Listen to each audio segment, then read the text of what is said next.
babawi po ako, pwede na pala ngayon the next few days man lang, pati weekend magtanong. Thank you very much. Yes, and just for the record, I made a disclosure yesterday about not benefiting from the geriatric law. Majority Leader. Mr. President, may recognize our distinguished colleague, Senator Robin Hood Padilla. Senator Robin Hood Padilla is recognized. Maraming salamat po, Ginoong Pangulo, at sa ating pinunong mayorya.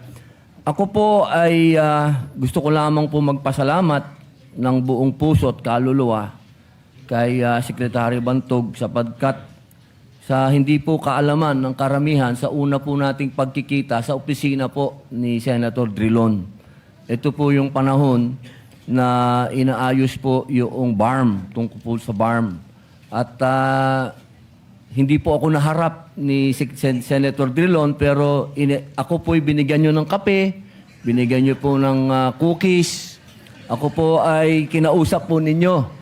At hindi ko po makakalimutan kasi dahil nagkaroon din po kami ng hidwaan ni Senator Drilon.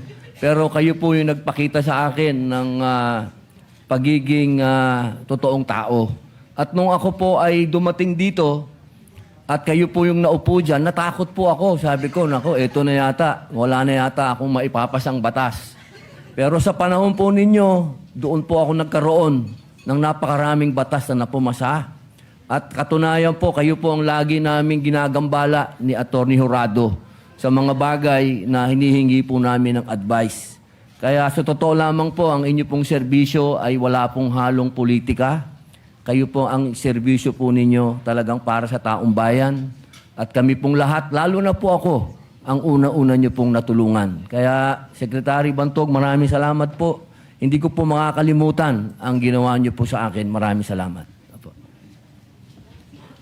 Mr. President, may recognize Senator Jingo Estrada. Senator Jingo Estrada is recognized. Thank you, Mr. President. Mr. President, distinguished colleagues, please allow this representation to co-sponsor proposed Senate Resolution number 262, expressing highest commendation and gratitude to Senate Secretary Renato Bantog